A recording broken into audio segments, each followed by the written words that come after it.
and 2 of 21 from the three-point line. That defense is real, and the Warriors will have to lick their wounds. And we'll have an update on Stephen Curry as he walked away from this game with the knee injury there. We'll have an update, of course, later on here on Toyota Warriors post-game live with NBA champion Festus Ezeli, my brother from another mother, Rob Brooks. I am Vontae Hill, and we talked about Reed Sheppard. You brought him up. Zena brought him up the other day. I laughed. Well, he went off with a career-high 30 points. I told you he was going to be a problem. We've seen the Warriors have problems with opposing guards all season long, and Reed Sheppard has become a much better player this year. Only had 7 points in Phoenix a couple of nights ago. Just had a feeling he was going to go off, and he got anything he wanted. He got it off the dribble. He got it spot up. He got it going to the basket. He got anything he wanted, and the Warriors were powerless to stop him. And that's the point guard for the other team. He sets the tone, and I thought he did a great job of putting pressure on the Warriors' rim the whole night long. With no Kevin Durant, they struggled. The Houston Rockets struggled to manufacture points. So early in the first half, it was solely Reed Sheppard. And then in the second half, he got to the rim and was getting everybody else shots. They got involved in the game defensively. I think they did also a great job of stifling the Warriors, getting offensive rebounds, and then Reed Sheppard was just going crazy. Yeah, the third quarter really flipped this game when they held the Warriors to 17 points and 0 of 8 shooting from the three-point line. Reed Sheppard, 31 points, 12 of 25 from the floor, but then they got on the glass. They attacked the Warriors, and they mugged them at times and made it a physical brawl, which we knew would be the case coming into this game. 25 offensive rebounds for the Rockets out of their 53 total. What does that mean? Mean you get extra shots. The Rockets took 99 shots tonight. Now, they only made 39 of them, so the percentage wasn't very good. But again, this Rockets team, they're just all about overwhelming you with their rebounding, overwhelming you with their length and athleticism, overwhelming you with how physical they play defense. And we saw it take its toll on Steph tonight. You got to give also credit to Ime Udoka. Yeah. This is a very disciplined basketball team in the Houston Rockets. They came out there with a lot of pressure, put a lot of pressure on Steph Curry, made sure every pass was tough. Made sure they turned the ball over, get out in transition. The fast break points led to everything else because you have the bigs. Clint Capella had 8 offensive rebounds tonight. You know, this all down the line, everybody played a little bit harder, got a little bit of what they wanted. They got second chance points. And on the other hand, the Warriors only got 1 shot, and every shot was pressured. Every time they got a shot, it was contested, it was rushed. Just a different pace for this Houston Rockets than the Warriors tonight. All right, let's pick up the crunch time tape as the Rockets used a 24-6 run to take their first lead of the game. They were up 83-76, but the Warriors crawled back into it. And here's a critical play right here, critical possession. Ahmed Thompson initially called for the charge. It's a tie game, 91 apiece. Now Steph gets banged up. Earlier he had banged knees with Alperoon Şengün. He was shook up there, but on the floor it looked like a good call. The Rockets challenged, and guess what? They won the challenge. Ahmed Thompson hits 2 free throws. What do you guys think? That's an offensive foul, first and foremost, right there. Steph is moving, but that extended arm is an offensive foul.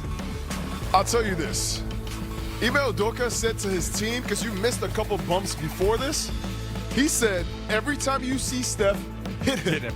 The whole game long, every time you see Steph, make sure you hit him. And you can see that the whole game long. They just wore Steph out. Now, what do you guys think about this? Steph called for the charge. They look like the Warriors may win this challenge.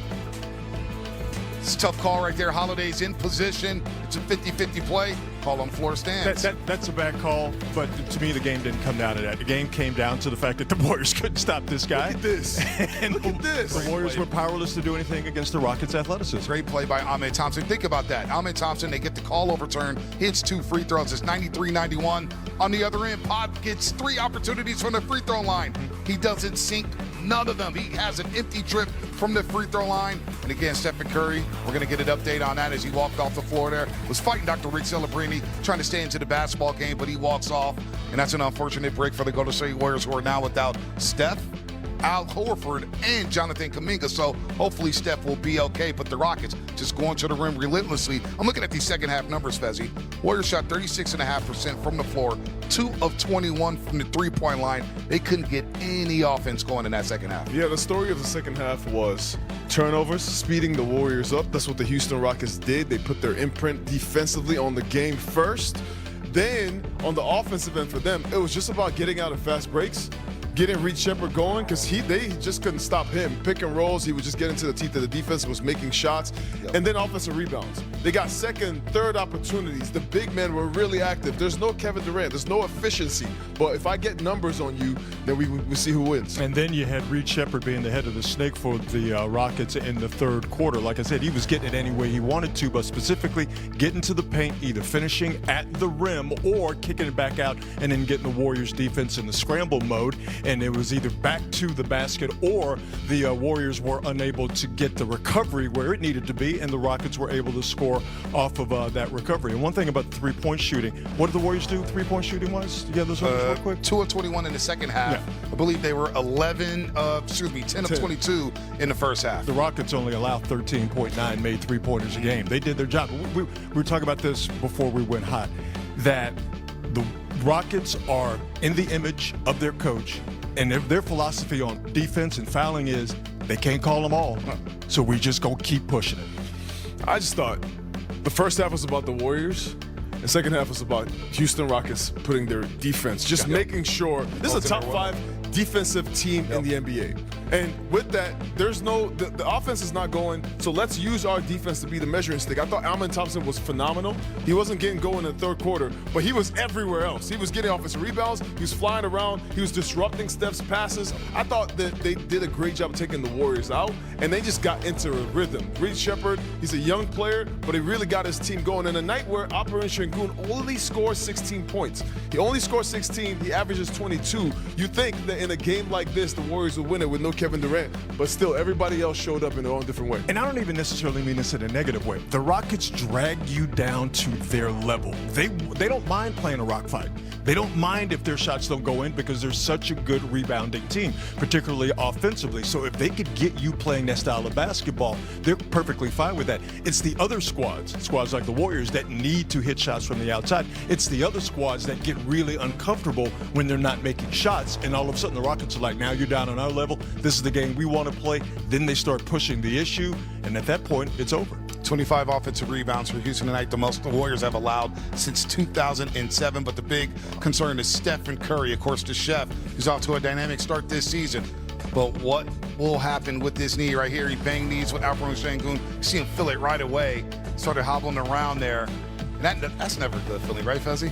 No, especially because of who Steph is. You see right there, he bangs knees and he still tries to get out there and run, but all night long, every possession was about being physical with Steph, taking him out of the game, because that's the one guy you don't want to get going in this building right here. Well, they took Steph out of that game in the second half. He was just 1 of 6 from the floor, 0 of 5 from the three-point line to 6 points.